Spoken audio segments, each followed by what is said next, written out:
Hello guys, welcome back to the channel. Here I'm going to show you how you can use the magic media in Canva. If you're ready to turn your wildest idea into reality, so stop searching for the perfect stock photo and start generating it.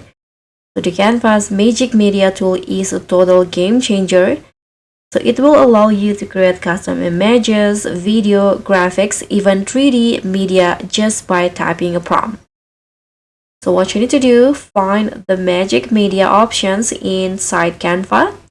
As you guys can see, there are four options. There are four medias that you can create with AI in Canva: images, graphics, video, and 3D. Now you can just describe what you like to create. So I'm going to just go with images in here. You can just enter a minimum 5 words of prompt to describe what you want to create. I'm going to just use inspire me. Man with curly hair wearing a leather jacket fashion editorial.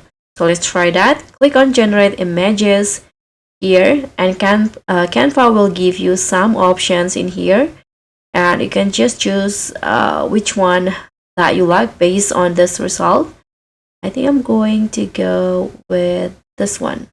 Click on it and it will automatically add it to your canvas. So that's how you can easily use the magic media in Canva. Thank you so much for watching. Don't forget to like, comment, and subscribe. Also, click on the thanks.